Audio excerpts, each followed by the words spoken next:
The winter wind of 1908 howled against the windows of Hartford Ranch, carrying with it the promise of snow. Inside the great room, a fire crackled in the stone hearth, casting dancing shadows across walls lined with photographs spanning half a century. Cole Hartford sat in his leather chair, a blanket across his lap, his 72 years evident in the silver of his hair, but not in the sharpness of his eyes. Across from him, his grandson Samuel shifted in his seat, 16 years old, and hungry for stories the way young men always are. The boy had been watching the snow gather on the windowsill, but now his attention turned to his grandfather. "Grandpa," Samuel said, his voice carrying that particular quality of youth trying to sound older than its years. "You always say Thanksgiving is the most important day of your life, but you never tell us why." Cole studied his grandson for a long moment. The fire popped, sending sparks up the chimney. Outside, the snow fell heavier, now fat flakes catching the lamplight as they drifted past the window. It looked exactly like that night, exactly like the night everything changed. "Sit down, boy," Cole said, his voice still strong despite his age. "This is a story about a foolish man who nearly threw away his second chance at living." Samuel leaned forward, eager. Cole closed his eyes, and when he opened them again, he was no longer seeing his grandson, but another time, another version of himself. His voice dropped lower, taking on the cadence of a man stepping back through the corridors of memory. "It was Thanksgiving Eve, 1883, 25 years ago. I was 47 years old, and I had been dead for 5 of them." The fire crackled. Samuel waited, and Cole Hartford began to tell the story of the night someone knocked on his door. The long oak table could seat 20. Cole Hartford set it for one. His hands moved with the precision of ritual, placing the single china plate at the head of the table where he had sat for 23 years. One fork, one knife, one crystal glass for water. The sterling silver caught the lamplight gleaming against the polished mahogany wood. Everything was perfect. Everything was in its place. Everything was wrong. November dusk pressed against the tall windows of the dining room, turning the glass into mirrors that reflected back his solitary preparations. The house was immaculate. Floors swept clean, dishes washed and stacked, furniture dusted. Every surface bore the mark of Mrs. Chen's tireless care, the Chinese housekeeper who had maintained this house through grief and silence and the slow erosion of hope. Cole moved through the rooms like a ghost haunting his own life. The dining room opened into a parlor where a grand piano sat silent, its keys untouched for 5 years. Beyond that, a library with 2,000 books lined the walls, their spines straight and orderly, collecting dust that spoke of knowledge unshared. Upstairs, 6 bedrooms waited in the darkness, their beds made with precision, their doors closed against memory. This was Hartford Ranch, 50,000 acres of Montana grassland, 5,000 head of cattle, and a house built for a family that no longer existed. Cole returned to the kitchen where Mrs. Chen had prepared the Thanksgiving feast before he had sent her home to her own family in town. The roasted turkey sat golden on its platter, mashed potatoes steamed in a porcelain bowl, stuffing fragrant with sage, cranberry sauce dark as blood in a crystal dish, green beans, fresh bread, 2 pies cooling on the counter, their crusts latticed with care. Enough food for a celebration, for 20 people, for a family, for ghosts. He carved the turkey with slow, deliberate strokes. The blade scraped against bone, the sound echoing in the vast silence of the kitchen. His hands were steady. They had always been steady. Even when his world had fallen apart, even when he had buried his wife and both his children in the space of 7 days, his hands had remained steady. It was his heart that had died. Cole plated his food, the portions generous but meaningless. He had learned that hunger was not about emptiness of the stomach, but emptiness of the soul, and no amount of food could fill that particular void. Still, he went through the motions because that was what the living did. They ate, they breathed, they moved through the hours between dawn and darkness, marking time until time itself ran out. He carried his plate to the dining room and set it at the head of the table.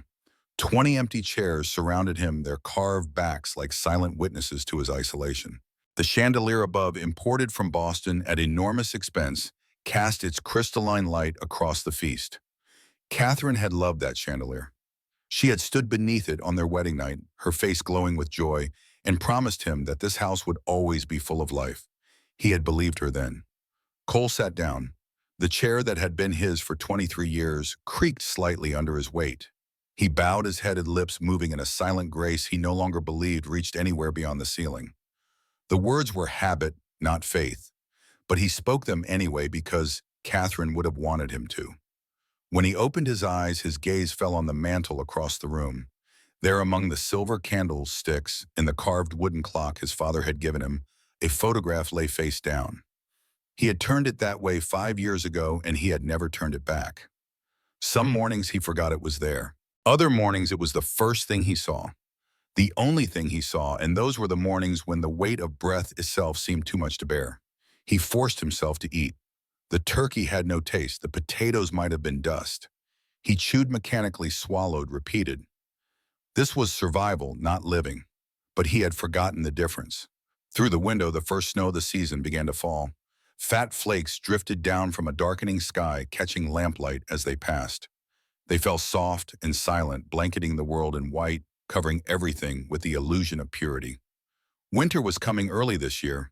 Dutch had mentioned it that afternoon when he had come to invite Cole down to the bunkhouse where 30 ranch hands were celebrating with whiskey and songs and the rough camaraderie of men who worked hard and laughed harder. Boss Dutch had said, standing in the doorway with his hat in his weathered hands, "You can't spend another Thanksgiving alone. The boys would be honored to have you." Cole had refused with the same cold politeness he had perfected over 5 years of isolation. "I'm fine, Dutch. Go take care of the men." Dutch had stood there a moment longer, 60 years old, and loyal as the sunrise, his eyes holding a concern that Cole could not accept. Then he had nodded and left, and Cole had been alone again. The way he wanted, the way he deserved. Now sitting at his table in his empty house, Cole forced down another bite of turkey and wondered as he did every Thanksgiving if this was all there was, if this was all there would ever be. The wind picked up outside, rattling the shutters. Snow swirled against the glass. The temperature was dropping fast. Anyone caught out in this weather would be in trouble by nightfall. Cole's fork paused halfway to his mouth. He set it down slowly. In the vast silence of Hartford Ranch, he heard something that should not have been there. Footsteps, climbing the porch steps, hesitant, stumbling slightly on the third step that had been loose for 2 years. Then came the knock. 3 sharp raps against the heavy oak door. Urgent, desperate. Cole froze.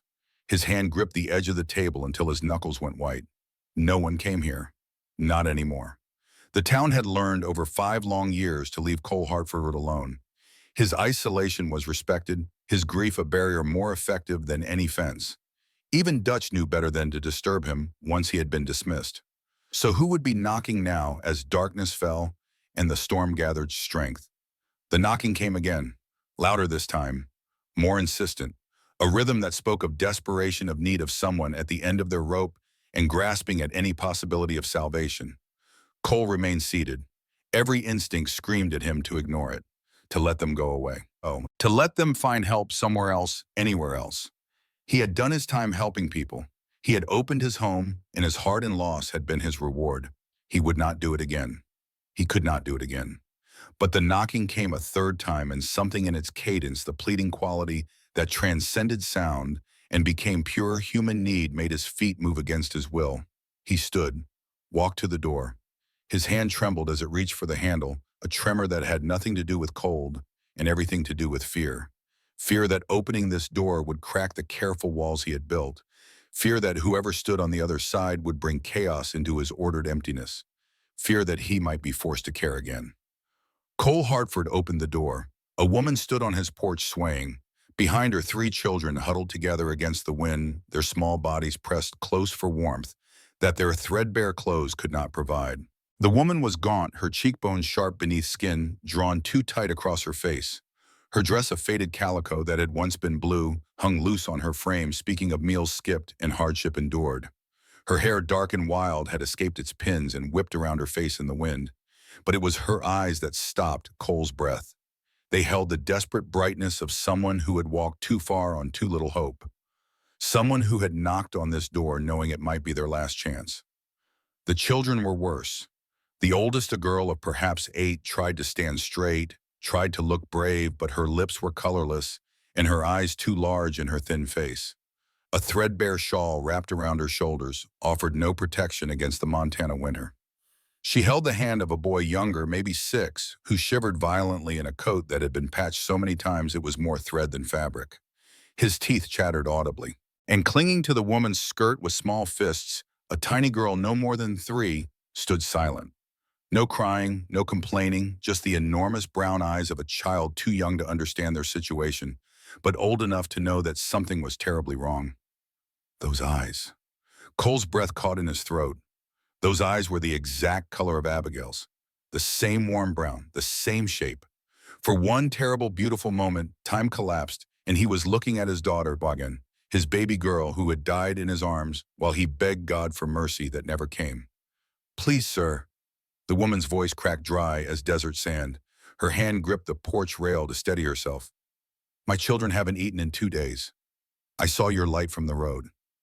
I'm begging you." The little girl looked up at him with those brown eyes, Abigail's eyes, and something inside Cole Hartford's chest, something that had been frozen solid for 5 winters, felt the first hairline fracture. His hand tightened on the doorframe until pain shot through his knuckles. Every carefully constructed wall screamed at him to close the door, to protect the emptiness he had built brick by brick, grief by grief, until he was safe behind ramparts that nothing could breach, to send them away before they could finish what that first crack had started. The snow fell harder now, accumulating on the porch, on the woman's shoulders, on the children's heads. "Please," the woman whispered. Her voice broke on the word. "Anything you can spare. We won't trouble you. Just please." Cole's throat closed. His mind raced through calculations, justifications, excuses. He had food for days. The house was too big. They would leave tracks. People would know. His isolation would be compromised. His carefully maintained grief would be disturbed. The little girl's lips were turning blue. "Come in." The words came out rough, unused to kindness. His voice sounded strange to his own ears, as if someone else had spoken through his mouth. The woman stared at him, disbelieving. Her lips trembled. Tears gathered in her eyes but did not fall, as if she had cried herself dry weeks ago and had nothing left. "Sir, I couldn't possibly—" "I mean it." Cole said, his tone harder, now brooking no argument. "Now before you all freeze to death on my porch." She ushered the children inside with gentle hands, murmuring encouragement. They moved like ghosts, silent and careful, afraid to take up space, afraid that any noise might make this opportunity vanish. Snow melted from their clothes onto his clean floor, leaving dark patches on the polished wood. The boy's teeth chattered louder in the warmth. The little girl buried her face in her mother's shoulder, overwhelmed. Cole closed the door. The wind howled outside, shut out now. Inside, 4 strangers stood dripping in his hallway, staring at him with hollow eyes that had seen too much hardship. He had made a mistake. He knew it already. Opening this door was the first step toward something he could not take back, could not control. But the little girl's brown eyes watched him, and he could not, God help him, he could not send them back into the storm. "Kitchen," he said gruffly, pointing. "This way." They followed him like a string of lost ducklings, the woman's hand on the oldest girl's shoulder, the girl holding the boy's hand, the little one clinging to her mother's skirt. Their footsteps were soft, hesitant, as if they expected the floor to give way beneath them. Cole's mind raced ahead, the turkey, the bread. He had milk in the icebox potatoes still warm. He had been planning to eat alone for days, rationing out the Thanksgiving meal in solitary portions. Not anymore. In the kitchen, he pulled out 3 chairs from where they had been stored against the wall, dust rising in small clouds. He hadn't touched these chairs since the day he had decided that a table for one was all he would ever need again. He wiped them down with a cloth, the wood creaking, as he positioned them at the table. The woman helped the littlest girl into a chair, lifting her, with a gentleness that spoke of practice of a mother who knew how to make even hard things seem soft for her children. The boy climbed into his seat and stared at the table like it might vanish if he blinked. The older girl sat with her back straight, hands folded in her lap, trying to be proper even while shaking with hunger and cold. Cole moved with deliberate efficiency. He added more turkey to the platter, sliced thick pieces of bread, poured milk into cups that had sat empty in his cupboard for 5 years. His hands moved automatically while his mind struggled to catch up with what he had done. Who were they? Where had they come from? Why his door questions he would not ask? Not yet. Maybe not ever. He placed the food before them. looked at their upturned faces waiting for permission, afraid to presume, afraid that this abundance might be snatched away. The sight struck him like a fist to the gut. "Sit," he said, one word, a command and an invitation. They fell on the food like starving wolves. The woman tried to slow them, her voice a whisper. "Mind your manners." But her own hands shook as she broke bread for the littlest girl as she struggled to maintain dignity while her body screamed for sustenance. They ate with the single-minded focus of people who had forgotten what full felt like. The boy stuffed bread into his mouth with both hands.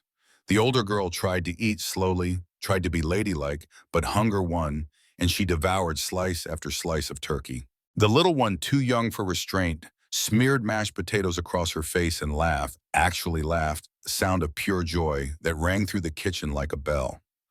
Cole sat at the head of the table, put food on his own plate, could not eat.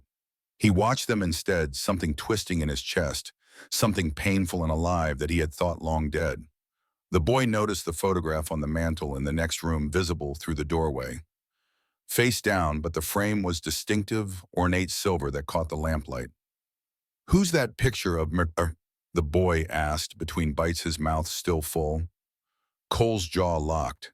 His hand gripped his fork hard enough to hurt. "Nobody anymore." The woman's eyes flicked to him, sharp despite her exhaustion.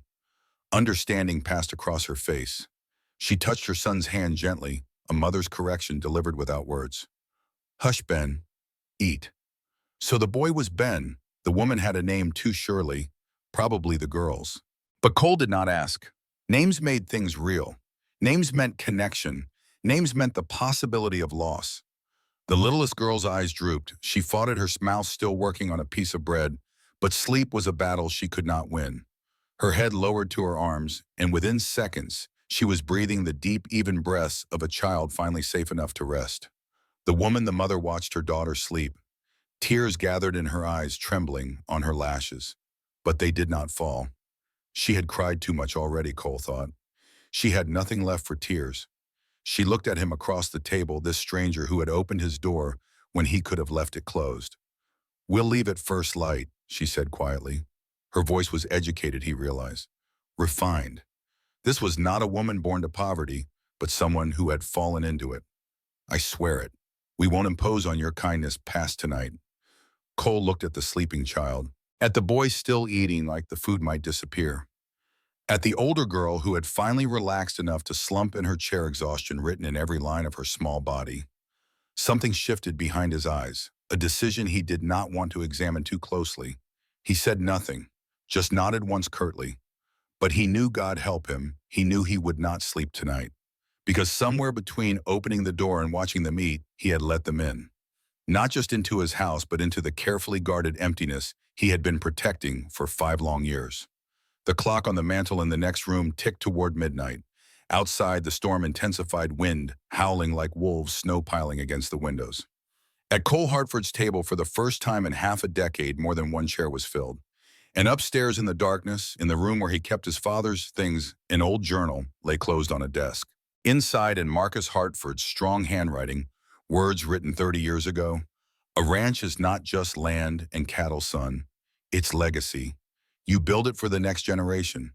And if you don't have a next generation, you find one. Family is not always blood." Cole did not remember those words, not yet. But they were waiting there in the darkness like seeds planted long ago, ready to take root. When the meal was finished, or as finished as exhaustion would allow, Cole stood. "You'll need rooms," he said, his voice gruff. "Upstairs. I'll show you." The woman stood as well, lifting the sleeping child carefully into her arms. The little one did not wake, just nestled closer to her mother's shoulder with a small sigh. "Sir," the woman said, and now the tears did fall, silent tracks down her thin cheeks. "I don't know how to thank you." "Don't," Cole said shortly. "Just get those children warm." He led them up the wide staircase to the second floor. The house seemed vast in the lamplight, shadows stretching long across polished wood floors and wallpapered walls. 6 doors lined the hallway, all closed. Cole hesitated only a moment before opening the first 3. Guest rooms. All immaculate, maintained by Mrs. Chen, though they had not been used in years. Fresh linens on the beds, quilts folded at the footboards, curtains drawn back to let in moonlight. Catherine had loved hosting guests, had insisted that every room be ready to welcome visitors. After her death, Mrs. Chen had continued the tradition, as if keeping the rooms ready might somehow bring back the life that had once filled them. "This one for you," Cole said to the woman, gesturing to the largest room. "These two connecting for the children." The older girl, the one the woman had called to at dinner, stepped into the nearest room and gasped. Her hand went to her mouth, her eyes wide. "This is the prettiest room I ever saw." She touched the velvet curtains reverently, as if afraid they might dissolve under her fingers. The room was indeed beautiful. Catherine had decorated it herself, choosing fabrics and furniture, with the eye of someone who believed that beauty mattered, that surrounding yourself with lovely things was not vanity, but a form of hope. The boy, Ben, found a chest in the hallway. Old carved oak sitting beneath a window. His curiosity got the better of caution, and he lifted the lid. Inside, toys, wooden horses, carved soldiers, atop marbles in a leather pouch. Lucas's toys. Thomas had been his name in life, but Cole had called him Lucas, a family name passed down through generations of Hartford men. Ben pulled out one of the horses, hand-carved from maple, the mane and tail etched with careful detail. Marcus Hartford had made it for his grandson. Thomas had spent winter evenings by the fire shaping the wood with love in every cut. "Put that back." Cole's voice came out harsh, harder than he intended. Ben dropped the horse as if burned fear flashing across his young face. The woman intervened quickly, gently returning the toy to the chest. "I'm sorry, Mr. Hartford. He didn't mean any disrespect." Cole's hands clenched at his sides. His throat was tight. "It was my son's. Thomas. He doesn't need it anymore." The words hung in the air, heavy with meaning that the children were too young to fully grasp, but the woman understood completely. Her eyes met his, and in that moment, a recognition passed between them. She knew loss, she knew grief. She knew the particular agony of loving and losing. "Come, Ben," she said softly, guiding her son into one of the rooms. "Time for bed." Cole stood into the hallway as she settled the children, listening to the soft murmur of her voice, the rustle of covers, the creak of bed springs. Sounds he had not heard in this house for 5 years. Sounds that made the emptiness somehow more bearable and more painful at the same time. When the children were settled, the woman emerged and stood before him in the hallway. In the lamplight, with the weariness less stark on her face, he could see that she was younger than he had first thought. Perhaps 34, maybe 35. Pretty in the way of women who have known hardship but retained grace. Her hands, he noticed, were rough with calluses but moved with elegance. "Mr. Hartford," she said quietly, "I owe you the truth of who we are and why we came to your door." Cole shook his head. "You owe me nothing." "I do," she insisted. "You've shown us kindness when you had every right to turn us away. The least I can give you is honesty." She took a breath, steadying herself. "My name is Grace Winters. Those are my children. Anna is 8, Ben is 6, Rose is 3. Names. Now they were real. My husband died 18 months ago. Mining accident in Wyoming. I tried to keep the farm, but..." She paused, her voice catching. "We lost everything. I've been trying to reach my sister in Oregon, but the journey has been harder than I expected." It was a story, Cole thought, but not the whole story. There was something else, something she was not saying. He could see it in the way her eyes did not quite meet his and the tension of her shoulders. But he did not press. Everyone had secrets. Everyone had things they could not speak aloud. "The storm should clear in a few days," he said. "You'll stay until then." "Mr. Hartford, I couldn't possibly." "You'll stay," he said firmly. "That's final. I won't have your deaths on my conscience." Wow. Grace studied his face for a long moment. Then she nodded, accepting. "Thank you," she whispered. She turned to go into her room, then paused, looking back at him. "Your wife and children," she said gently. "What happened?" Cole's face closed like a door slamming shut. "Diphtheria, 5 years ago. Winter of 78. I'm so sorry." He nodded once curtly. "Get some rest, Mrs. Winters." He turned and walked away, his footsteps heavy on the stairs, leaving her standing alone in the hallway. In his own room, Cole did not sleep. He sat in the chair by the window, watching snow fall in the darkness, listening to the unfamiliar sounds of people breathing in his house. Alive. Here. Real. What had he done? He had opened the door. That was all. Just opened the door. But doors once opened were hard to close again. Downstairs, the fire burned low in the hearth. Outside, the storm raged, wind shrieking through the pines, snow piling in drifts against the fences. And 5 miles away on the road that led to Hartford Ranch, two men on horses huddled beneath the overhang of an abandoned barn. "You sure she came this way?" one man asked, his voice muffled by the scarf wrapped around his face.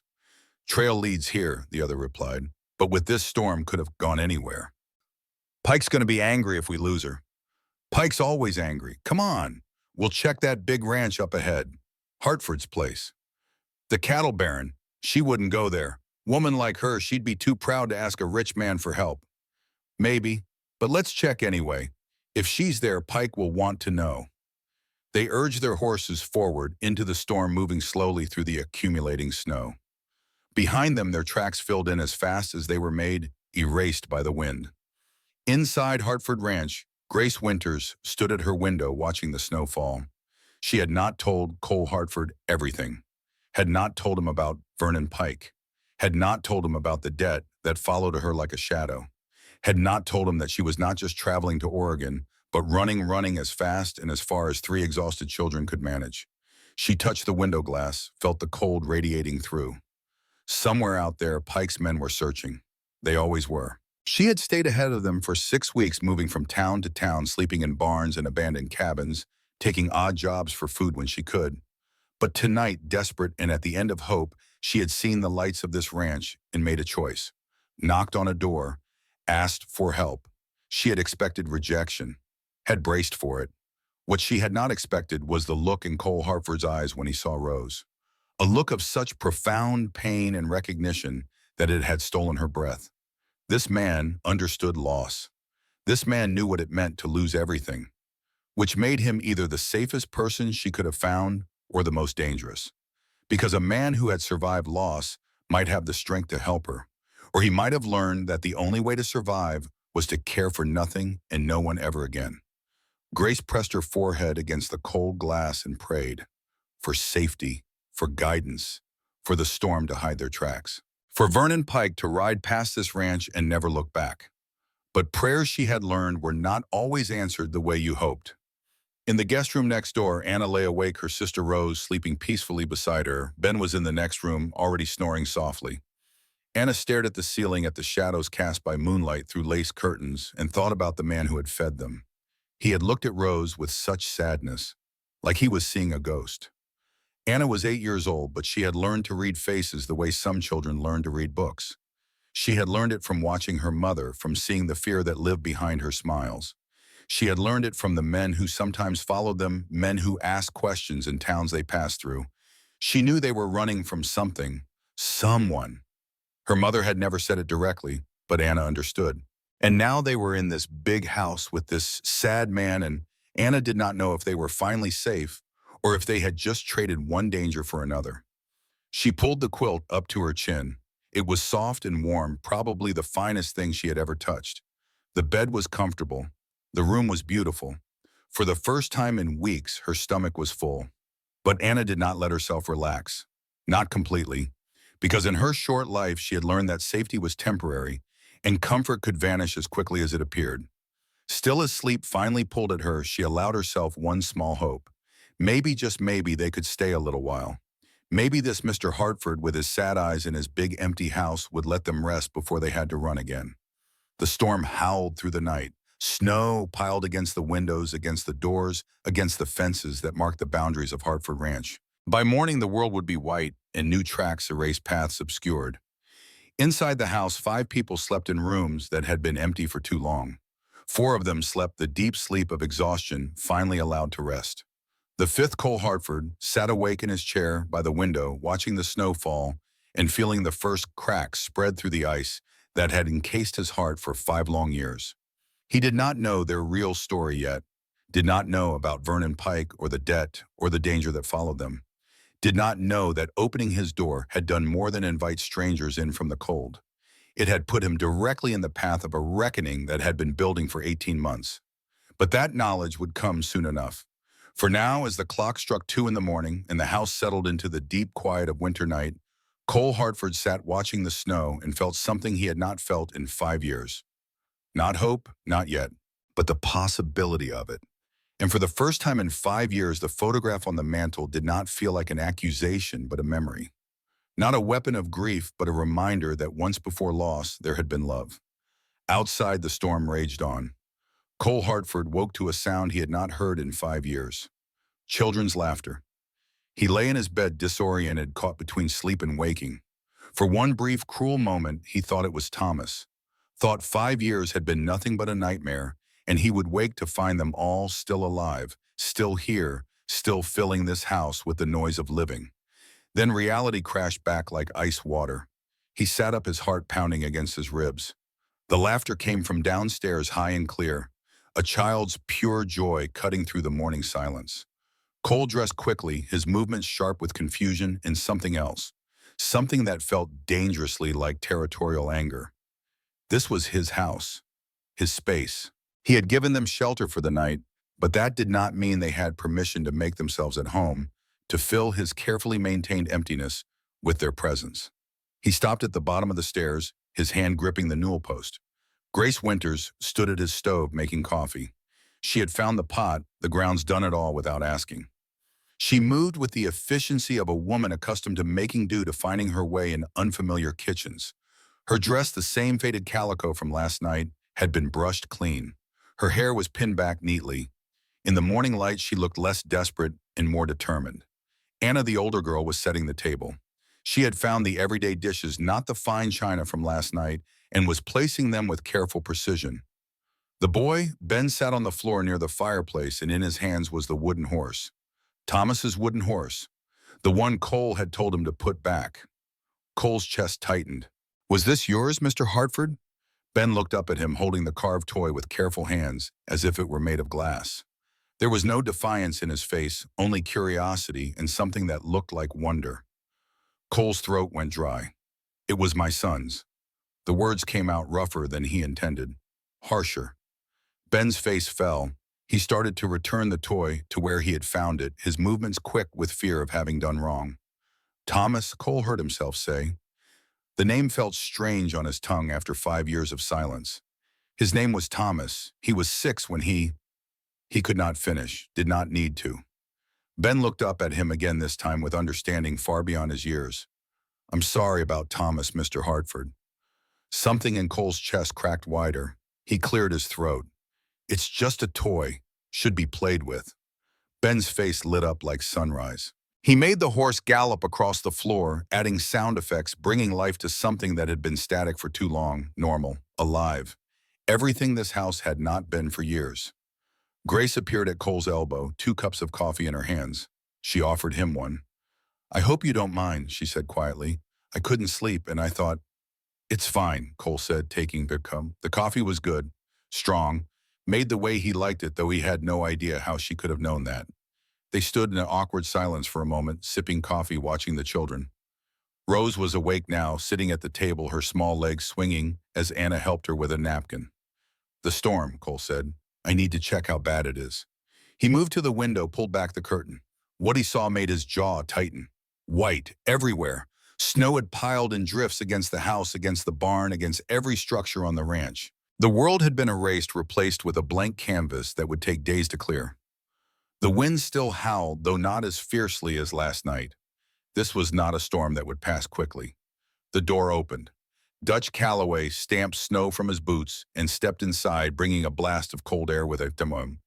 His weathered face was red from the wind, his mustache crusted with ice.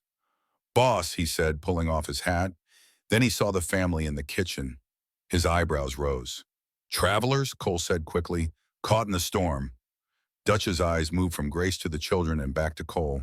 A slow smile spread across his face. "Sure, boss. Travelers."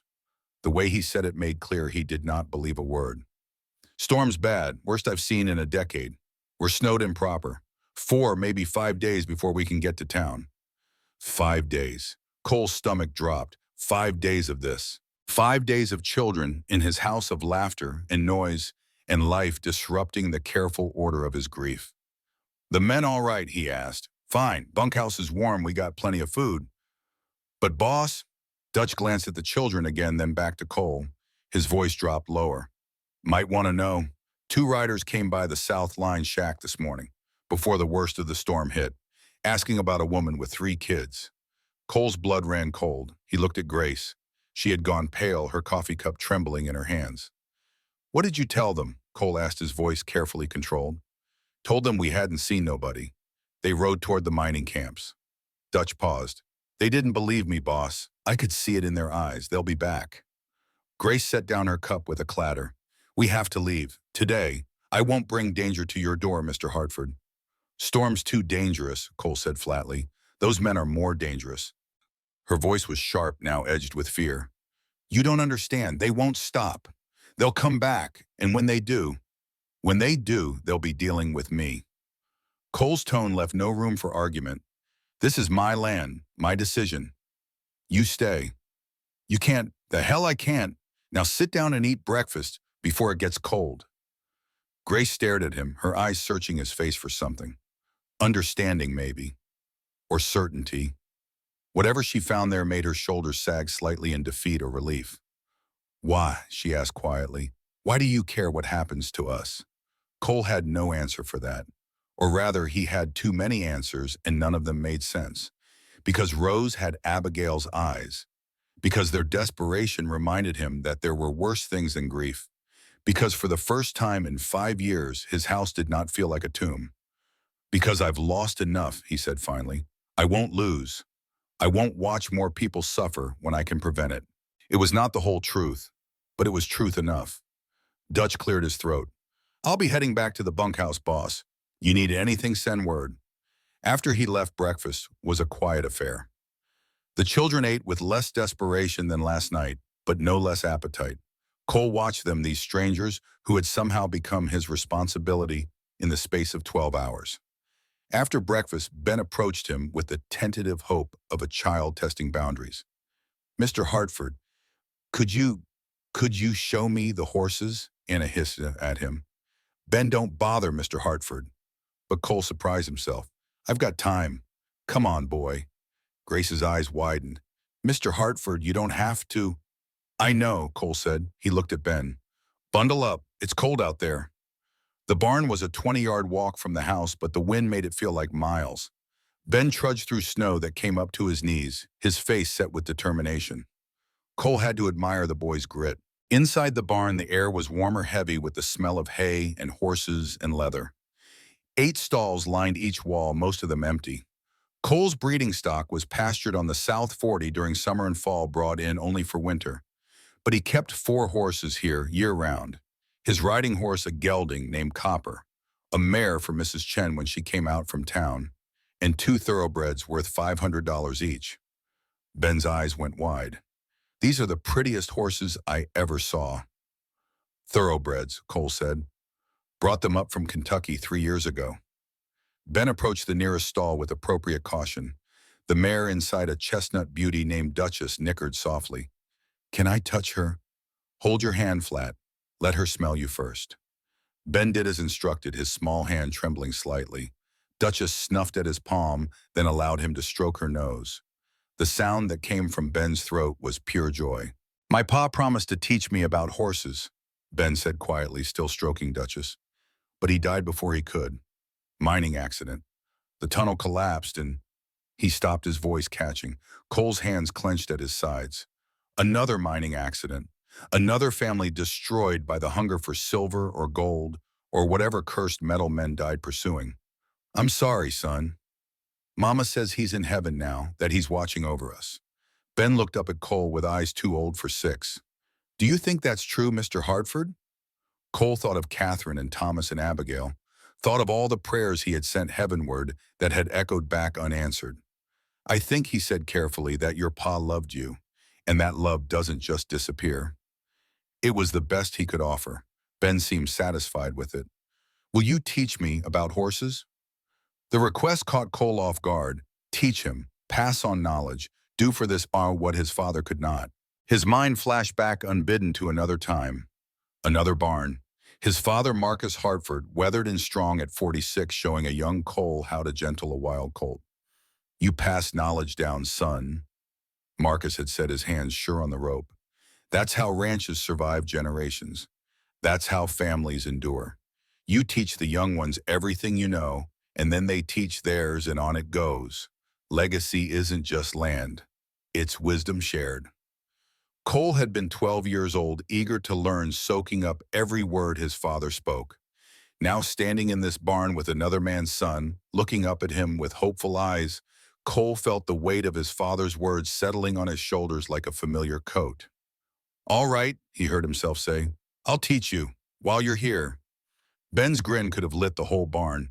Cole spent the next hour showing Ben the basics: how to approach a horse, how to read their body language, how to brush them, starting at the neck and moving back. Ben listened with fierce concentration, his small hands careful on the brush as Cole guided him through grooming Duchess. "Gentle but firm," Cole instructed. "Let her know you're in charge, but you're not going to hurt her. Like this. Just like that, you're a natural." When Ben successfully completed his first full grooming, his whoop of triumph echoed in the rafters. "I did it, Mr. Hartford. Did you see I did it?" Something in Cole's chest squeezed tight. He remembered Thomas making that same sound when he had learned to saddle his own pony. Pride and joy mixed together in a child's voice. "You did fine," Cole said, his voice gruff. "Real fine. Now let's get you back to the house before your mother worries." As they walked back through the snow, Cole glanced toward the barn door and saw Dutch standing there watching. The old foreman nodded slowly, approval written in his weathered face, then turned and walked away. Inside the house, they found Grace in the library. She stood before the shelves, her head tilted to read the spines, her expression one of hunger.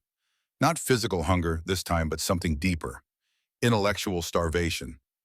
Anna sat nearby, already deep in a book. "Your daughter found the library," Cole observed. Grace turned startled. "I'm sorry, she loves reading. We had to leave our books behind when we—" She stopped, caught herself. When they ran, Cole thought. When they fled, whatever they were fleeing. "She can read them," Cole said. "All of them, if she wants." Anna's head snapped up, her eyes wide. "Really, all of them?" "Don't see why not. They're just sitting there collecting dust." "We had a library," Anna said softly, "back home. Not as big as this, but Mama used to read to us every night." Her voice dropped lower. "Before we had to leave." Grace's hand went to her daughter's shoulder, a gesture of comfort and warning. "Do not say too much." But Cole was already putting pieces together. A woman with education and refinement, children who knew books and manners, a husband who died in a mining accident, a desperate flight that had left them walking through winter with nothing but the clothes on their backs. They were not just traveling to Oregon. They were running. And those men Dutch had mentioned, the ones asking questions, they were not coincidence. Someone was hunting Grace Winters and her children. The question was why. But Cole did not ask, not yet. He had his own secrets, his own griefs. He understood that some things could not be spoken until trust was earned. Instead, he said, "There's a piano in the parlor. Do any of you play?" Grace's face changed. Something softened in it, a memory of better times. "I used to. It's been years." "Try it," Cole said, "if you want." That evening after dinner, Grace sat at the piano.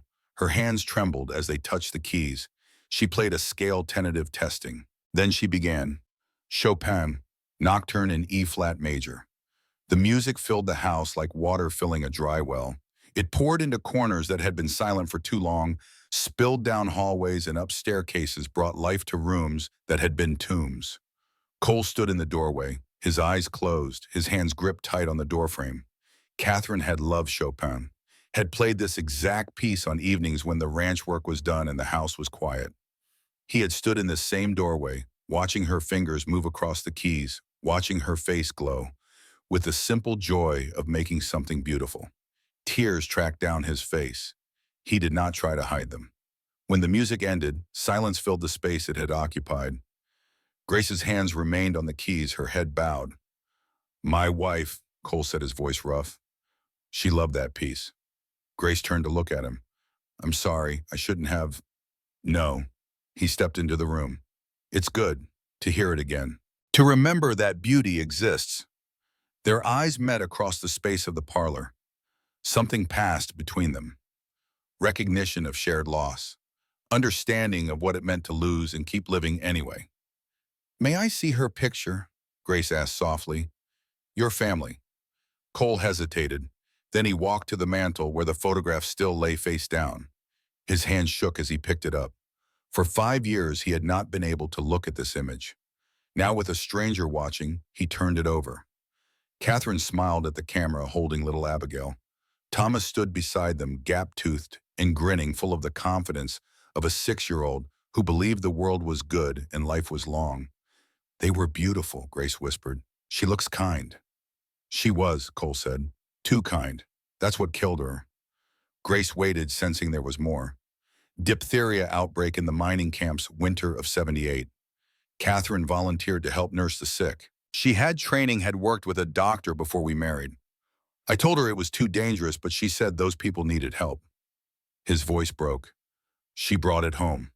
To our children. Oh, Cole. His name on her lips, no longer Mr. Hartford, but Cole felt both intimate and right. I had all the money in the world, he continued, the words pouring out now like blood from a wound. Flew a doctor in from Denver. $5,000 for a chartered train, but it was too late. Thomas died first. He was 6. Then Abigail, only 4 years old. Then Catherine 3 days later. I'm so sorry. I buried them together, Catherine in the middle, each child in her arms, the way she had held them when they were babies. He set the photograph down upright now. I've been dead ever since, going through motions, surviving but not living. Grace stood and crossed to him. She did not touch him, but her presence was comfort enough. I understand, she said quietly. More than you know. Your husband, Robert, he was a good man, a mining engineer, not a miner. He designed the systems, the supports. He was careful, methodical. The collapse should never have happened. Her voice hardened. It was sabotage, I'm sure of it, but I can't prove it. Sabotage by who? Grace's jaw tightened. A man named Vernon Pike. He was Robert's partner in the mining venture. When the investment went bad, he blamed Robert. Said Robert had stolen or embezzled funds. None of it was true, but Pike is wealthy and connected. After Robert died, Pike came for me. Said I owed him $3,000. Did you boss at him? Robert may have owed him something, but not that much. Pike inflated the debt, and when I couldn't pay, she paused, her hands clenched. He threatened to take my children, sell them as indentured servants to recoup his losses. It's legal in Wyoming territory under certain circumstances. Cole's blood went cold. He threatened your children. I ran, took them in the night and ran. We've been moving for 6 weeks, staying ahead of his men. They nearly caught us in Helena, again in Butte. When I saw your lights last night, I was desperate. I had nowhere else to go. Now it made sense. The fear in her eyes, the way she had looked at Dutch when he mentioned the men asking questions. She was not just traveling. She was hunted. Those men who came to the line shack, Cole said, they work for Pike. Grace nodded. He won't stop. He's obsessed. It's not about the money anymore. It's about revenge for something Robert never did. Cole's hands curled into fists. He knew men like Vernon Pike, had dealt with them in business. Ruthless men who cared only for profit and pride, who would destroy anything that stood in their way. Then we stop running, he said. We face him. Cole, you don't understand. He has lawyers, judges in his pocket, connections throughout the territory. So do I. Cole's voice was iron. And more money. And this is my land. Let him come. Let him try to take you from here. He'll find out what it means to cross a Hartford. Grace stared at him, hope and fear warring in her eyes. Why would you do this? You don't know us. You don't owe us anything. Cole had no easy answer. How could he explain that for 5 years he had been frozen and her knocking on his door had been the first warmth he had felt? How could he say that teaching Ben about horses had reminded him what it meant to pass on legacy, that Rose calling him Mr. Cole had forced him to remember love instead of just loss? Because, he said finally, I've spent 5 years walking through life like a ghost. You reminded me what it means to truly live. Grace's lips trembled. Tears spilled down her cheeks. Cole, a crash from the kitchen interrupted them. They rushed in to find Rose on the floor, having climbed up to reach a cookie jar and toppled it in the process. Cookies scattered across the clean floor. The little girl looked up at them with huge, guilty eyes. "I'm sorry," she whispered. "I was hungry." Grace knelt beside her daughter, checking for injuries. "Rose, you could have been hurt. You should have asked." But Cole was already gathering cookies, placing them back in the jar.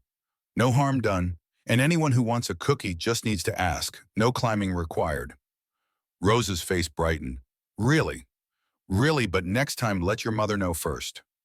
"Yes, sir, Mr. Cole." Mr. Cole, not Mr. Hartford. The informality of it should have bothered him. Instead, it felt right. That night, after the children were in bed, Cole and Grace sat by the fire. The storm had eased slightly, but snow still fell in the darkness beyond the windows. "Tell me about your wife," Grace said softly. So Cole talked. For the first time in 5 years, he spoke about Catherine, about how they had met in Boston when he was there on cattle business, how she had been a debutante, educated and refined, and he had been a rancher's son with dirt under his nails and calluses on his hands, how her family had disapproved, but she had married him anyway, choosing love over comfort. "She made this house a home," he said. "Before her, it was just a building. She filled it with music and laughter and light. When she died, all of that died too." "But it doesn't have to stay dead," Grace said. Cole looked at her.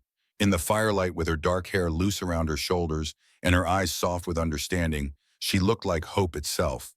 "No," he agreed quietly. "Maybe it doesn't." They sat in comfortable silence for a while, the fire crackling, the wind howling outside. "What will you do?" Cole asked. "When the storm clears, where will you go?" Grace's face clouded. "I don't know. Keep moving, I suppose. Find some town where Pike won't think to look. Find work somehow. 3 children, no references, dead of winter. You won't survive." Her spine stiffened. "We've survived this far." "Pride will get those kids killed," Cole said bluntly. Grace turned on him, anger flashing in her eyes. "And what would you have me do? Accept charity from a rich man who keeps the whole world at arm's length. You gave us shelter, and I'm grateful. But don't pretend you care. Don't pretend we're your family. We're not replacements for what you lost." The words hit like physical blows. Cole recoiled. "I know that," he said quietly. "Do you? Because I see how you look at Rose, like she's Abigail. How you teach Ben like he's Thomas. We're not them, Cole. We can never be them." "I know," Cole repeated, his voice rough with emotion. "But you're here, and for the first time in 5 years, this house feels like home again. I'm not asking you to replace them. I'm asking you to help me figure out how to live again." Grace's anger drained away, replaced by exhaustion. "I can't, Cole. Pike will find us. And when he does, he'll destroy everything in his path. I won't let him destroy you too." "Then let me help you fight him. How he has the law on his side. Law can be bought. I have money. I have influence. I have lawyers who can fight his lawyers." Cole leaned forward, his intensity burning through the space between them. "Grace, listen to me. Running won't solve this. Pike will keep hunting you until he wins or until someone stops him. Let me be that someone." Grace shook her head, but there was less certainty in the gesture now. "Why, Cole? Why risk everything for strangers?" "Because I've lost everything once already. I survived it, but I didn't live through it. I just existed. You and your children, you've reminded me of the difference. And I'm begging you, give me a chance to do something that matters." Again. Grace studied his face for a long moment. Then so quietly he almost missed it, she said, "I'm falling in love with you." Cole's breath caught. "I didn't want to," she continued, her voice trembling. "Wasn't looking for it, but I am, and that terrifies me because everyone I love dies or leaves or gets taken away. I can't go through that again. I can't let my children go through it." Cole reached across the space between them and took her hand. It was small in his, calloused and strong. "I'm terrified too," he admitted. "Loving Catherine destroyed me when I lost her.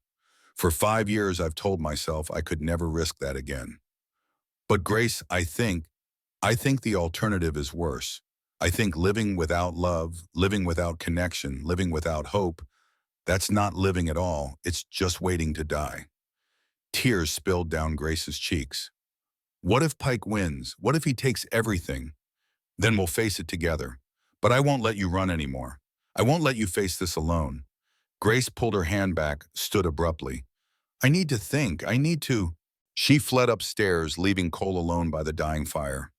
He sat there until the flames burned down to embers, until the cold crept in through the walls, until the house settled into the deep silence of midnight. His mind churned with possibilities and plans. Pike, the threat, the law. There had to be a way to protect Grace and her children. There had to be a way to make them safe.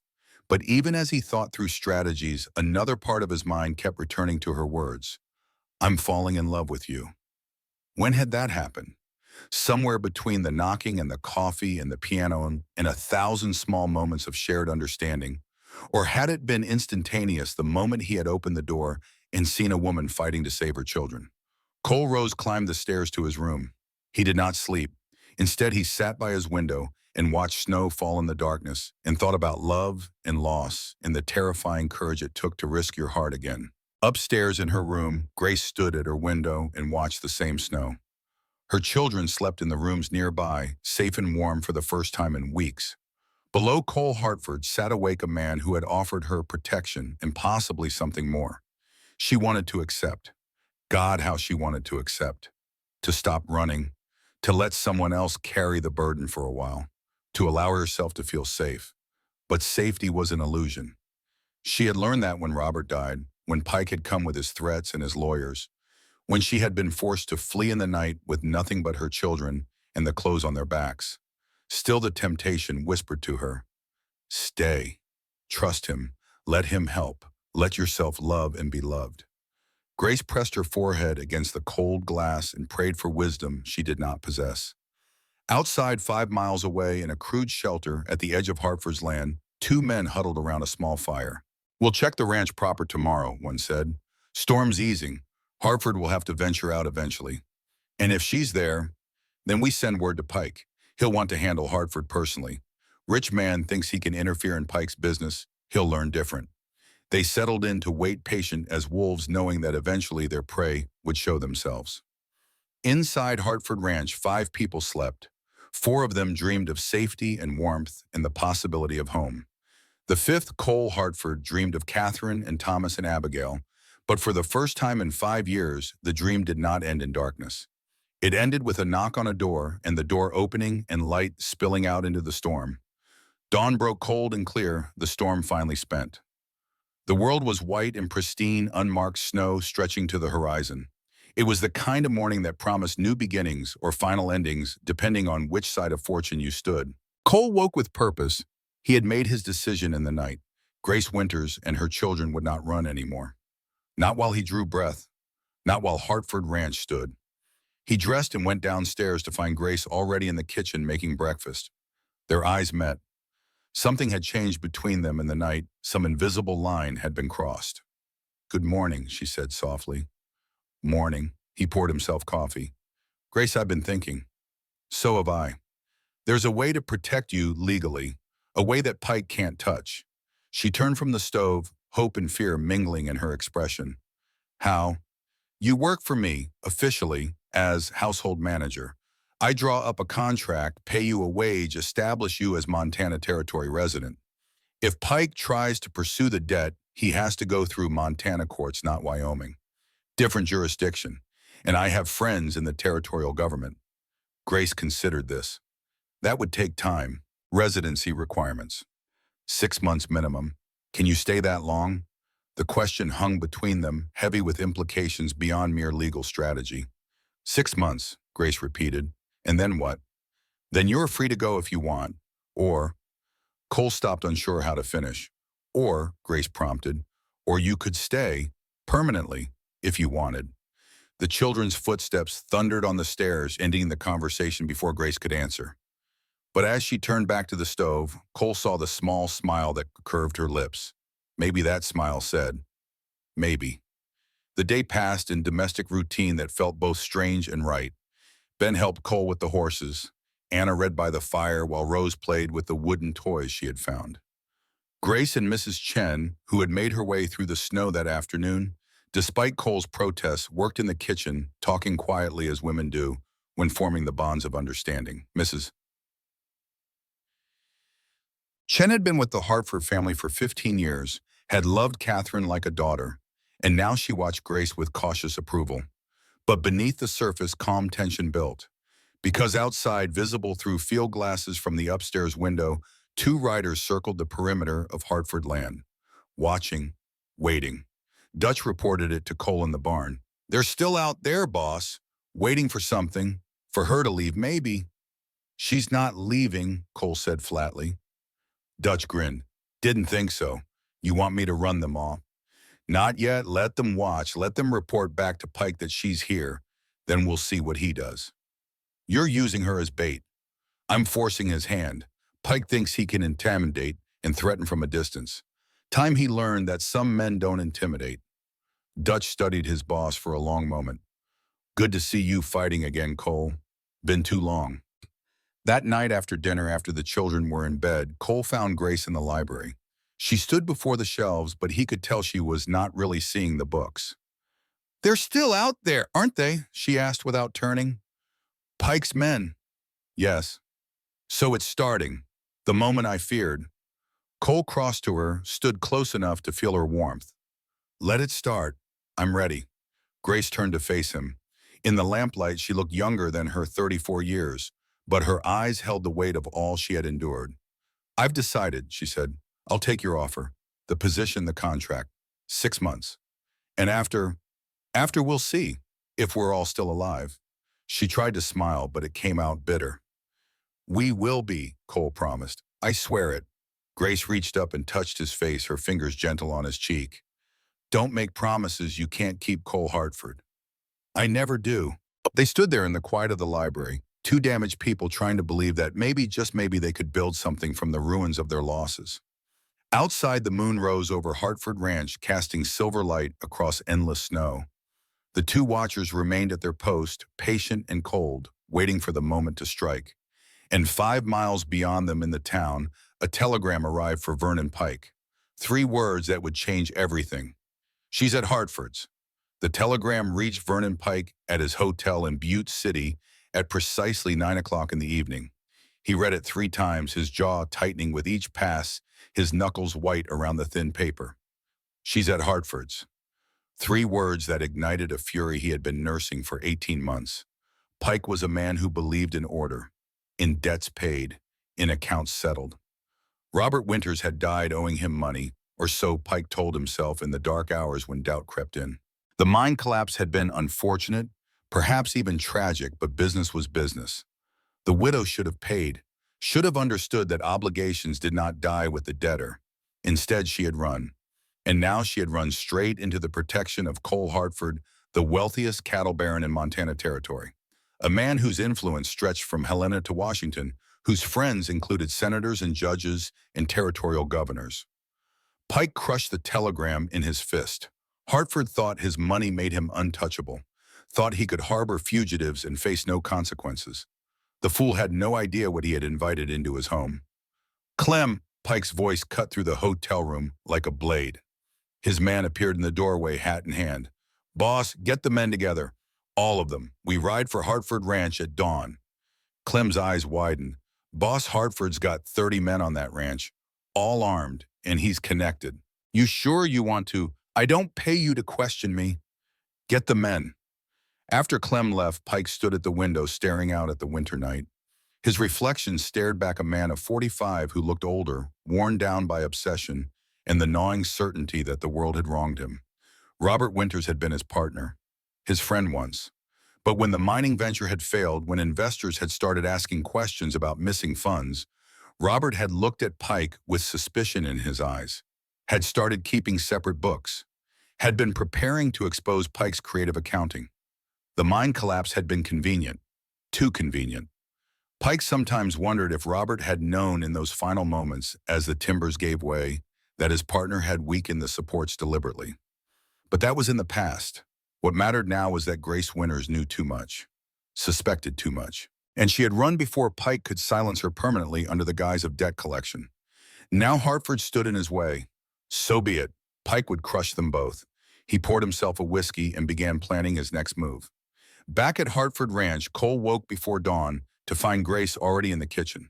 She stood at the window, a shawl wrapped around her shoulders, staring out at the dark landscape. "Couldn't sleep?" he asked quietly. She turned and he saw the exhaustion in her face. "Every time I close my eyes, I see him. Pike, coming for my children." Cole crossed to her, stood close enough that their shoulders almost touched. "He's not getting anywhere near them." "You don't know him, Cole. He's not just angry. He's obsessed. He blames Robert for everything that went wrong with their venture. The truth is," she paused, her voice dropping to a whisper, "the truth is Pike was embezzling from investors. Robert found out, started keeping evidence, and 3 days after Robert confronted him, the mine collapsed." Cole's blood ran cold. "You think Pike killed your husband?" "I know he did. I can't prove it. All of Robert's records were in the mine office, and that was destroyed in the collapse. But I know," her hands clenched around the shawl. "Pike came to me 2 days after the funeral, offered his condolences, then said Robert had died owing him $3,000 and he expected payment within the month. Bastard. When I said I had no money, he looked at my children, looked at Anna and Ben and Rose, and he said, 'Well, Mrs. Winters, I'm sure we can work out alternative arrangements.' That's when I knew. He wasn't after money, he was after silence, and he'd take my children to ensure it." Cole's hands curled into fists. Men like Pike deserve no mercy, no quarter. "We'll stop him," Cole said. "I promise you, Grace, we'll stop him." She turned to face him fully now, her eyes searching his. "How he has the law on his side. He has judges and sheriffs in his pocket throughout Wyoming. But we're in Montana, and I have something he doesn't." "What?" "The truth, and the resources to prove it." Cole had been thinking about this through the sleepless night. "I'll hire investigators, send them to Wyoming, find the investors Pike defrauded, find anyone who worked that mine and survived, build a case. That takes time and money. I have both." Cole took her hands in his. They were cold, trembling.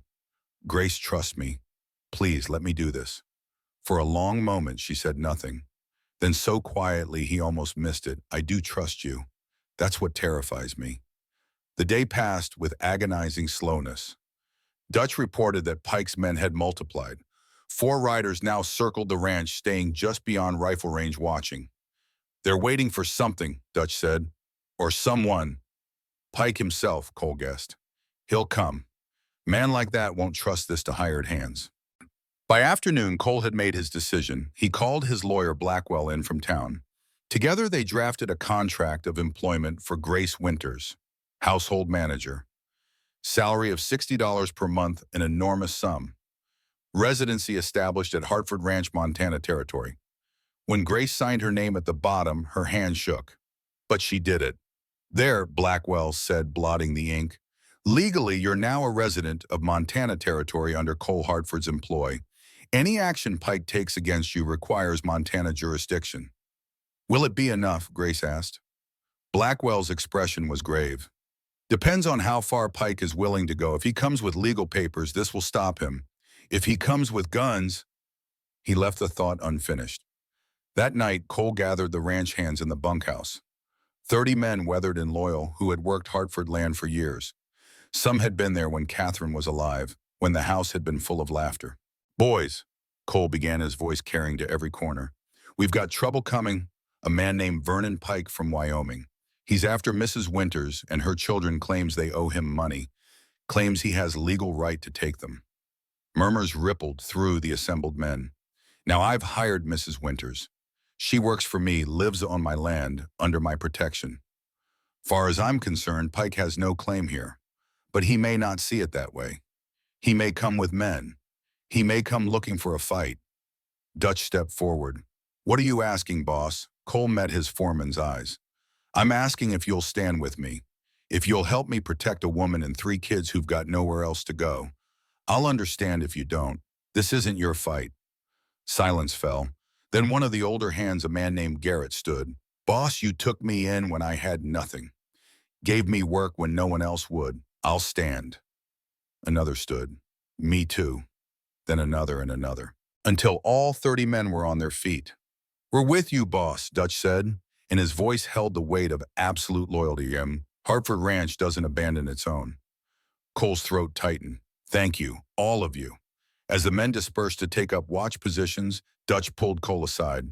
You know this could get bad, right? Pike comes with enough men, this could turn into a war. I know. And you're willing to risk everything, the ranch, your life, all of it, for them. Cole looked back at the house where lamplight glowed in the windows, where Grace was putting her children to bed, where for the first time in 5 years, life had returned. I already lost everything once, Dutch. Spent 5 years breathing without purpose. Grace and those kids, they gave me something worth protecting again. So yes, I'm willing to risk it all. Dutch clapped him on the shoulder. Your pa would be proud. You're finally the man he raised you to be.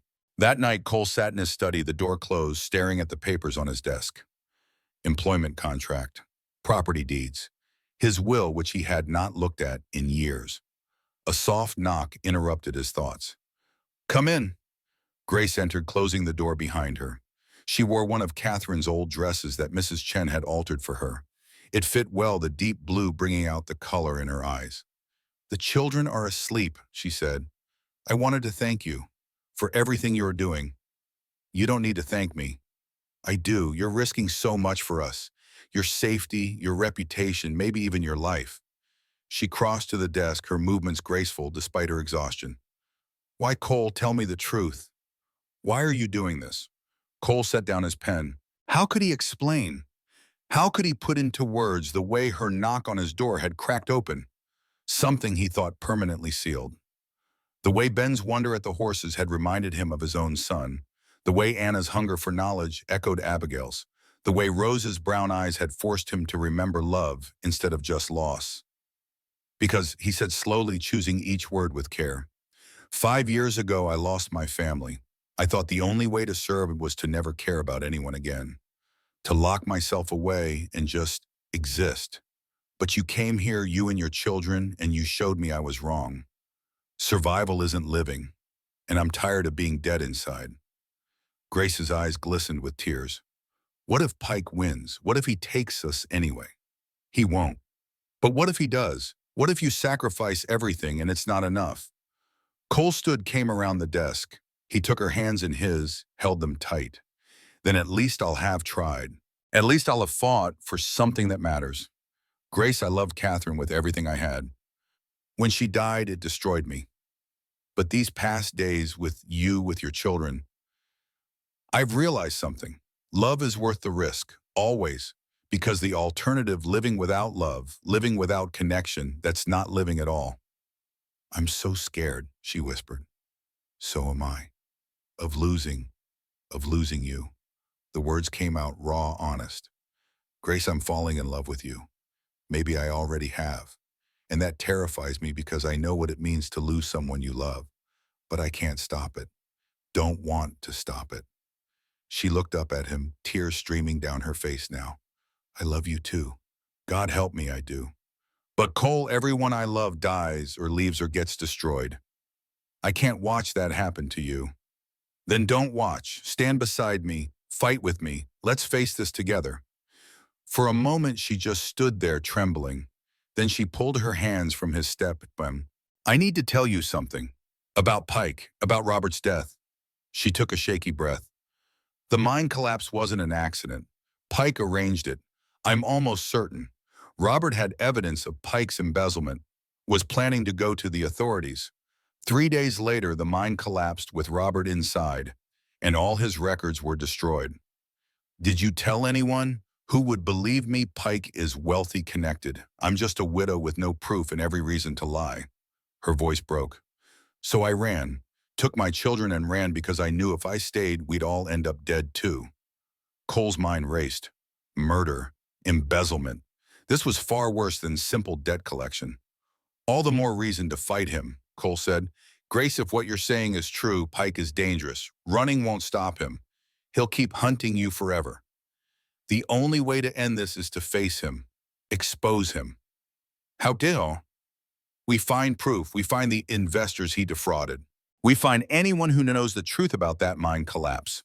We build a case so strong that even his bought judges can't ignore it. Grace shook her head. That could take months, years even. Then we take months, years, however long it needs. Cole stepped closer to her again. Grace, I'm asking you to stay, not just for 6 months, permanently. Marry me. She stared at him, shocked. What? Marry me. Be my wife. Let me adopt your children legally. As my wife and my children, that you'll have every protection I can offer. Pike can't touch you then. Cole, you can't marry me just to save me. I'm not. He cupped her face in his hands. I'm marrying you because I love you. Because in the span of 5 days, you've brought my dead heart back to life. Because when I look at you, I see a future instead of just a past. Because I want to wake up every morning and see your face. Because I want to teach Ben everything my father taught me. Because I want to fill Anna's mind with every book in that library. Because when Rose calls me Papa, I want it to be real. Cole, her voice broke on his name. I know it's fast. I know we barely know each other. But sometimes you just know. And I know, Grace Winters, will you marry me? She searched his face for a long moment. He saw the war in her eyes, fear battling hope, self-preservation fighting against the desperate desire to live in safety and love, in the possibility of home. Finally, she whispered, yes. Cole's breath left him in a rush. He pulled her close, held her tight, felt her shake with sobs against his chest. We'll do it tomorrow, he said. Doc Morrison can perform the ceremony. Quick and legal, before Pike arrives. He's coming, isn't he? Yes, but he'll find you're no longer Mrs. Winters. You'll be Mrs. Hartford. And under Montana law, that changes everything. And they stood there in the study holding each other as the clock ticked toward midnight, as outside the temperature dropped and the watchers kept their vigil. And somewhere on the road from Butte, Vernon Pike rode through the darkness with 15 armed men at his back. The wedding took place the next afternoon in the library surrounded by books and winter sunlight. Doc Morrison officiated with Dutch and Mrs. Chen as witnesses. The children stood beside them, Anna holding Rose Ben standing straight and serious in his too small jacket. Grace wore one of Catherine's dresses, altered by Mrs. Chen's quick hands. It was simple, ivory-colored, elegant. Cole wore his best suit, the one he had not worn since Catherine's funeral. The ceremony was brief, no frills, just the essential words that bound two lives together.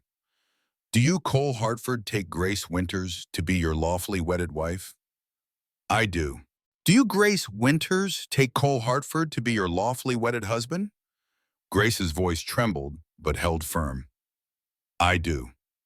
Then by the power vested in me by Montana territory, I pronounce you husband and wife. Cole kissed her gently, a promise sealed. When they broke apart, Anna was crying. Ben grinned. Rose clapped her hands and shouted, Mama married Mr. Cole. After the ceremony, Blackwell produced adoption papers. Cole signed them with steady hands. Then Grace signed. Anna, Ben, and Rose were now legally Hartford children. Protected. Safe. His.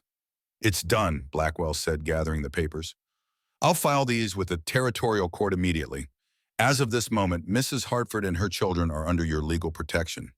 Pike has no claim. Will he accept that? Dutch asked. Depends on how reasonable he is and how much he values his own skin. Blackwell looked at Cole. You're prepared for this to get ugly. I am.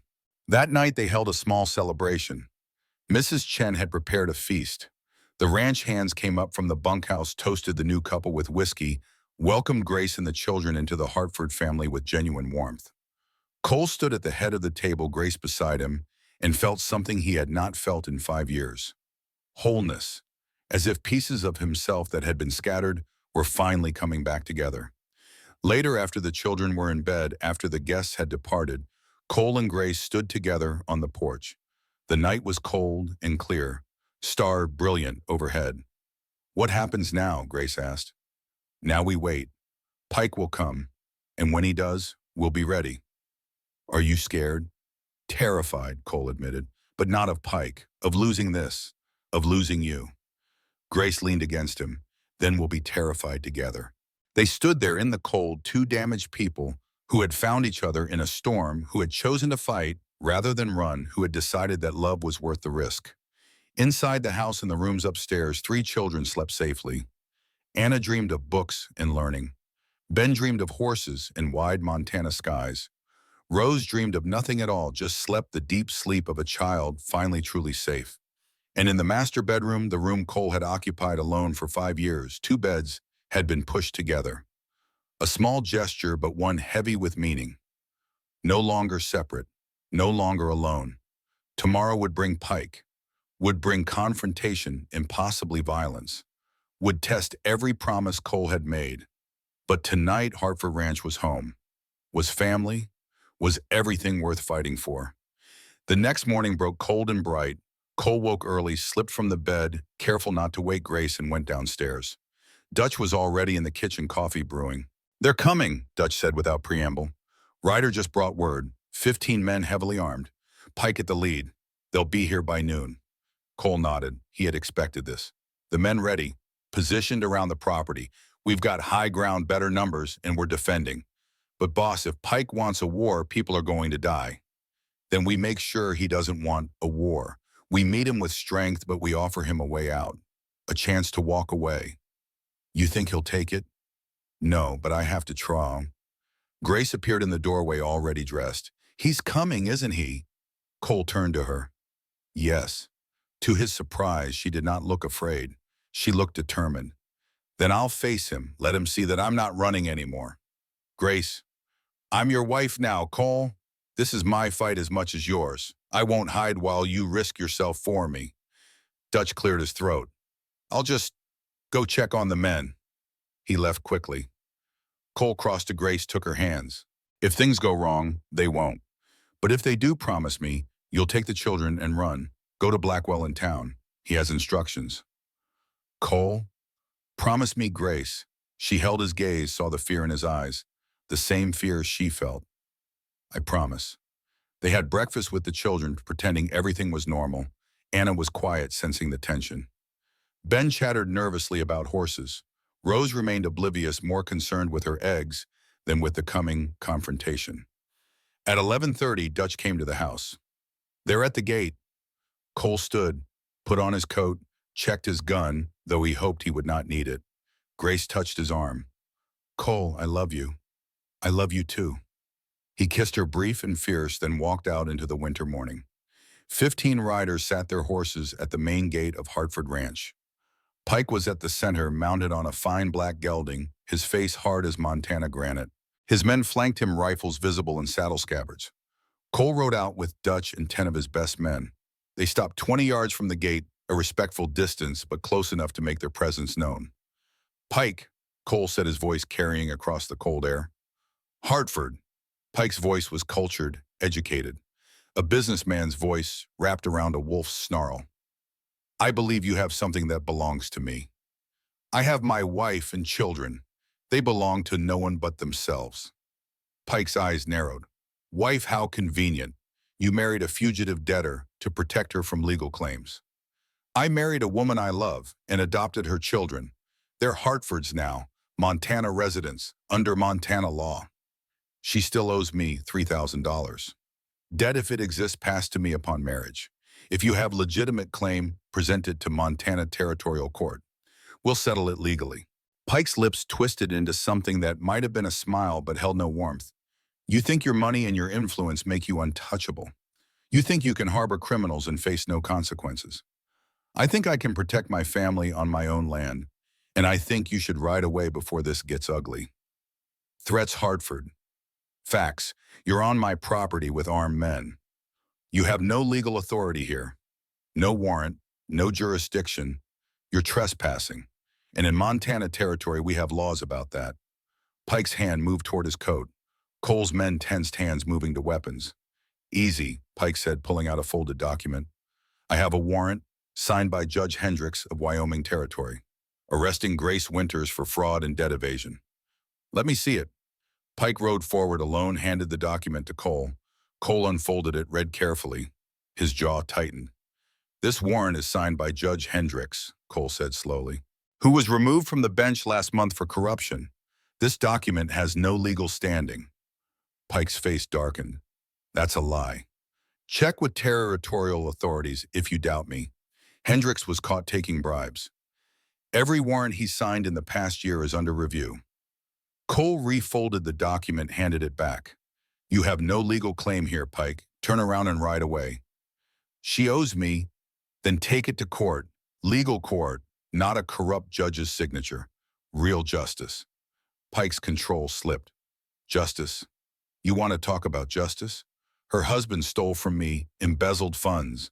When I confronted him, he threatened to destroy my reputation with lies. And then he died conveniently in that mine collapse, taking all evidence with him. Evidence of his supposed theft, or evidence of your embezzlement from investors. The words hung in the cold air like a blade. Pike went very still. What did you say? I've spent the past 3 days investigating you, Pike. Hired detectives to look into your mining operation. Found the investors you defrauded. Found the records you thought were destroyed. Robert Winters kept duplicate books, and his widow knows where they are. It was a bluff, a calculated risk. But Cole watched Pike's face and saw the truth there. Saw the fear flash across those hard eyes. You're lying, Pike said, but his voice lacked conviction. I want to test it, want me to send what I've found to the territorial marshal, to the federal authorities. Because embezzlement of interstate investment funds is a federal crime, Pike. You'll hang for it. Pike's hand moved to his rifle. His men tensed. Don't, Cole said quietly. You draw that weapon, my men will cut you down. All of you. Is that really how you want this to end? For a long moment, nobody moved. The two groups faced each other across the snow breath, steaming in the cold air, hands on weapons balanced on the knife edge of violence. Then Grace appeared. She walked out from the house down the path, through Cole's line of men. Cole wanted to stop her, to pull her back to safety, but something in her bearing held him silent. She stopped 10 feet from Pike's horse, looked up at the man who had hunted her for 6 weeks. Vernon, she said quietly, this has to end. You owe me. I owe you nothing. Robert owed you nothing. You killed my husband because he found out you were stealing from investors. You tried to take my children to silence me. But I'm not silent anymore, and I'm not alone. Pike's face twisted with rage. You can't prove anything. I can prove everything. Robert kept records, Vernon, copies of everything, account books, correspondence, evidence of every penny you stole. He hid them before he confronted you. I know where they are. Another bluff, but a good one. Pike pulled his rifle, not aiming, just holding it. A threat, a warning. Then you'll die too, he said coldly. You and Hartford, and anyone who stands with you. No, Cole said. He urged his horse forward, put himself between Grace and Pike. You're not threatening my wife. You're not threatening anyone. You have one chance, Pike. One. Take it. Turn around, right away. Leave Montana territory and never come back. Do that, and I'll give you a 3-day head start before I turn my evidence over to the authorities. You think I'm afraid of you. I think you're a coward who hires other men to do his dirty work. I think you're a thief who's been running from justice for years. And I think if you're smart, you'll take the mercy I'm offering, because you won't get another chance. Pike's rifle came up, barrel pointing at Cole's chest. Then maybe I'll just kill you now. The world slowed. Cole saw Pike's finger tighten on the trigger. Saw Dutch moving, saw his men raising their own weapons. Saw Grace's face pale with terror. And in that frozen moment, Cole Hartford made his choice. He drew. His revolver cleared leather faster than Pike could react. The shot cracked across the winter morning, deafening. Pike's rifle flew from his hands, a bullet through the stock, splintering wood. Pike's horse reared. The man tumbled backward, landing hard in the snow. His men's hands went to their weapons, but Dutch and Cole's men had them covered, 30 rifles pointed at 15. The next shot goes through you, not your gun, Cole said, his voice cold as the Montana winter. Drop your weapons, all of you, now. For a heartbeat, it could have gone either way. Then one of Pike's men dropped his rifle. Then another. Then all of them, weapons falling into snow hands, rising empty.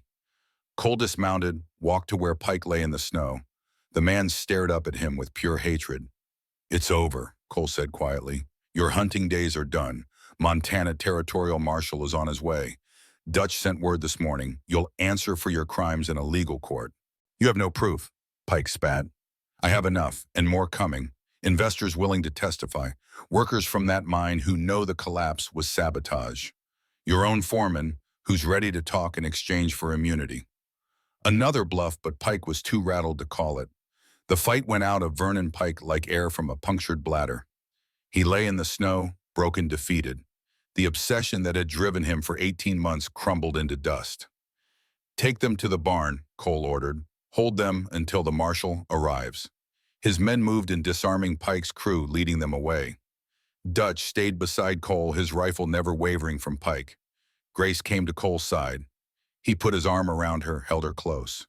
"Is it over?" she whispered. "It's over." She buried her face in his chest and wept. Not from fear now, but from relief. The long nightmare of running and hiding and terror had ended. Pike had lost. They had won. Cole held his wife and watched his men lead away the man who had threatened everything he loved. And he thought about his father Marcus, about the legacy of Hartford Ranch, about what it meant to protect and defend and fight for what mattered.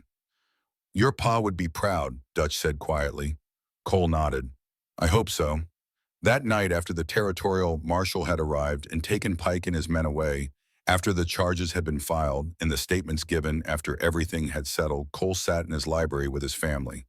Grace beside him on the sofa, Anna reading in the chair by the fire, Ben on the floor with his wooden horses, Rose asleep in Cole's lap, her small hand clutching his vest.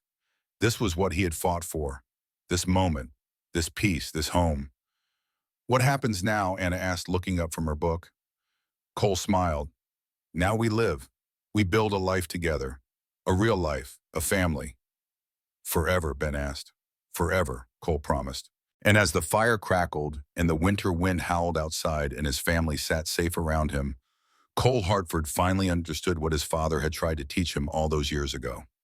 Legacy was not just land or cattle or wealth. It was love passed down, knowledge shared, family created not just by blood but by choice. It was opening your door when someone knocked, even when every instinct screamed to keep it closed. It was choosing life over death, hope over fear, love over the safety of emptiness. Grace took his hand, squeezed gently. He squeezed back. Tomorrow they would begin the work of truly building their life together, of teaching Ben and Anna and Rose, of filling this house with the noise and mess and joy of living, of proving that second chances were real, that broken hearts could heal, that from the ruins of loss, love could grow again. But tonight they simply sat together in the warm light, a family forged from desperation and courage, in the simple act of opening a door on Thanksgiving Eve. Outside, snow began to fall again, soft and silent, covering the world in white. Inside Hartford Ranch, the lights burned bright in every window. A house that had been a tomb became a home. A man who had been dead for 5 years was finally truly alive. And in the years to come, when people asked Cole Hartford about the happiest day of his life, he would not talk about his wedding to Catherine, though he had loved her deeply. He would not mention the births of his children, though they had brought him joy. He would talk about a knock on his door, 3 sharp raps on Thanksgiving Eve, and how he had almost not answered, how he had almost let fear keep him locked away in his grief. But he had opened the door, and everything had changed. The fire in the great room had burned down to embers. Outside, the snow of 1908 fell just as it had 25 years before, blanketing Hartford Ranch in white silence. Cole Hartford, 72 years old now, sat in his leather chair and looked at his grandson Samuel with eyes that still held the sharpness of the man who had faced down Vernon Pike all those years ago. "So that's the story, boy," Cole said quietly. "That's why every Thanksgiving matters. That's why I tell you to always open the door." Samuel sat forward, his 16-year-old face intense with the story he had just heard. What happened to Pike Grandpa after the marshal took him? Hanged for murder, federal court in Helena, spring of '84. Cole's voice was matter of fact, without satisfaction or regret. Grace testified. So did 3 investors he'd defrauded. So did a mining foreman named Jack Sullivan, who admitted under immunity that Pike had paid him to weaken those support timbers. Justice took its time, but it came. "And Grandma Grace?" Samuel asked. "Anna, Ben, Rose, what happened to them?" A smile softened Cole's weathered face. "Your grandmother is upstairs right now, probably scolding your father about bringing too much wine for dinner." "My father?" Samuel blinked in confusion. "Benjamin Hartford is your father, yes, though everyone's always called him Tommy, after my son Thomas. Old habit that stuck." Cole's smile widened. "Your Aunt Anna teaches literature at the university in Helena now. Brilliant woman, published 2 books. Has a library bigger than mine. And your Aunt Rose married a rancher named James Peterson, lives 2 valleys over with 5 children of their own. You've met them all, boy. You just didn't know the story behind how they came to be Hartfords. Samuel shook his head, slowly processing. I never knew. I mean, I knew you married Grandma Grace, but I didn't know about all of it. The running, Pike hunting them, the danger. We don't talk about it much.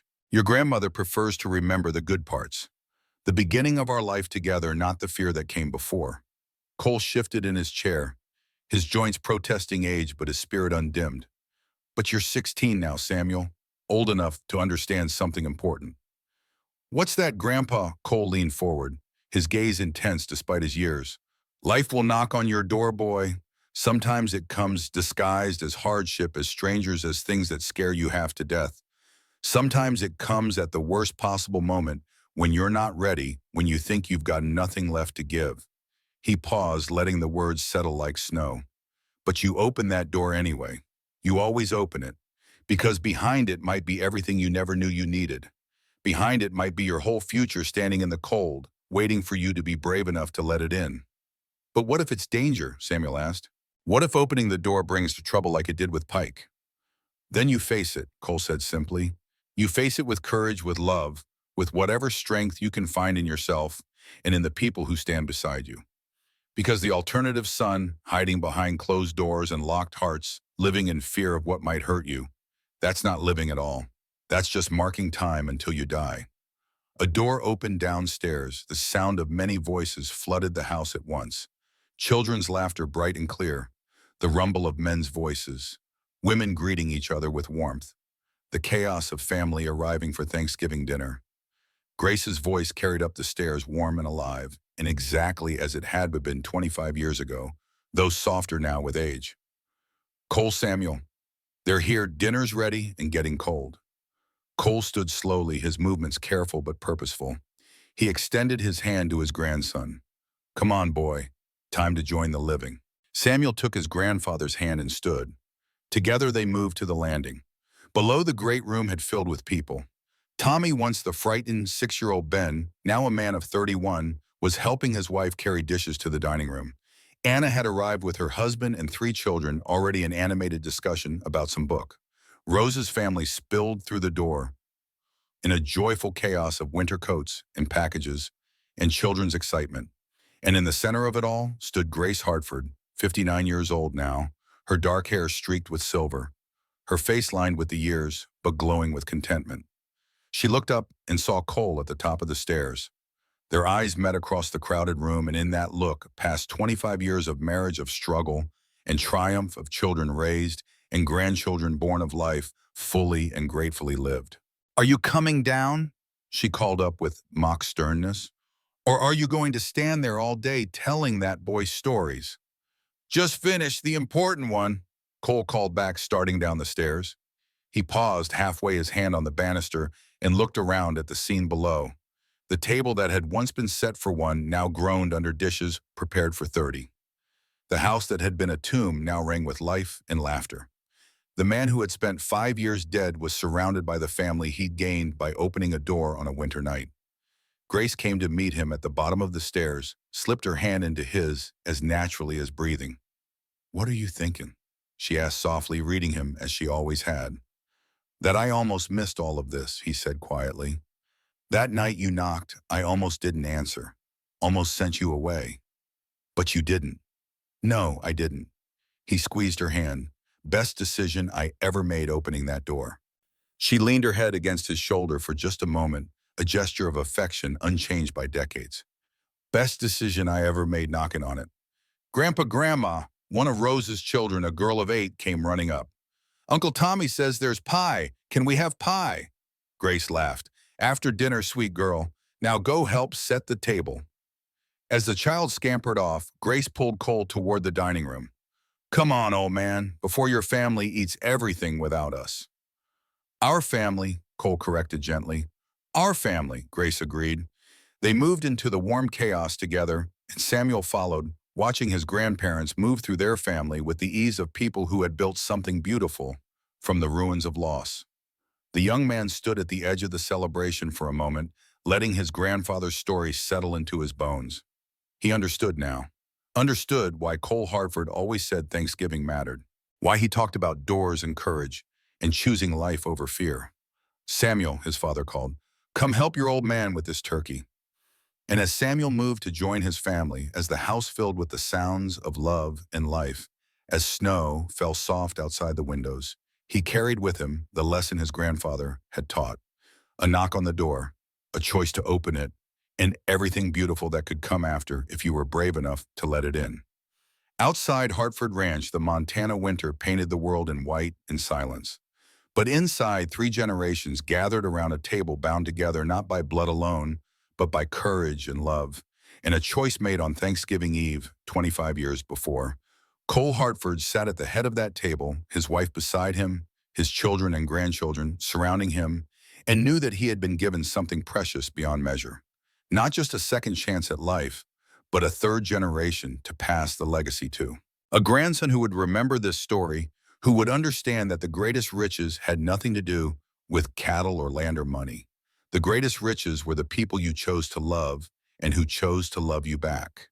The people you let in when they knocked. The family you built from courage and hope and the simple act of opening a door.